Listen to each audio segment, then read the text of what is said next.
People whose dad walked out on you, how did life turn out after that?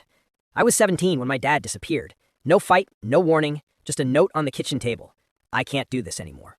His clothes were gone, his car was gone. That night, I heard my mom crying behind the bathroom door, trying to muffle the sound with a towel. I remember standing in the kitchen, staring at the note, thinking it had to be a joke. But it wasn't. It was real. The next few weeks were a blur. Bills doubled overnight. Mom started working nights and picking up extra shifts at the diner, and I watched her shrink under the pressure. She was still my mom, still there, but somehow smaller, more fragile. Friends stopped calling, they didn't know what to say.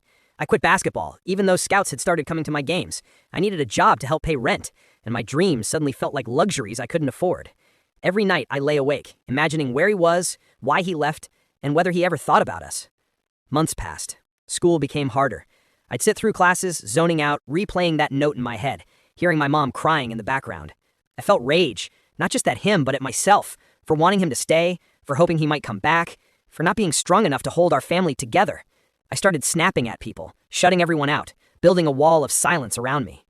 One winter night, on my way home from a late shift at the diner, I saw him, sitting on a curb outside a liquor store, stubble on his face, clutching a paper bag. He looked smaller than I remembered, older, fragile. For a moment I froze. He saw me and tried to smile. I didn't let him. All the words I had saved for years came out in one breath. "You ruined us!" He opened his mouth, but nothing came out. His eyes were wet, his hands shaking. I felt something stir. Pity? Confusion? But I couldn't let myself care. I turned and walked away, leaving him there, alone. Weeks later, a cop came to the diner, found my dad's ID in his pocket. He'd been sleeping under a bridge and didn't wake up. Exposure, they said. I didn't go to the funeral. There wasn't one. The city cremated him and mailed a cardboard box with his ashes. I put the box on the kitchen counter, where he'd left his note years before. It sat there for a month before I threw it away. The years that followed were a constant struggle. I focused on school, eventually becoming a software engineer, working long hours to escape the emptiness I carried inside. I built a good life, a nice apartment, friends I could trust, stability. On the surface, it looked like I had moved on. But every now and then, a memory would hit me. The way he looked sitting there on that curb, the helplessness in his eyes, the sound of my mom crying alone at night. My chest would tighten, and the same questions would rise like waves. What if I was a bad son? What if I could have helped him?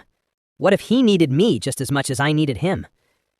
I've learned to live with the pain, to push it down and focus on my work, my life, my routines.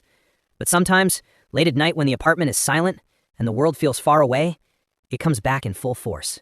The emptiness, the guilt, the unanswered questions.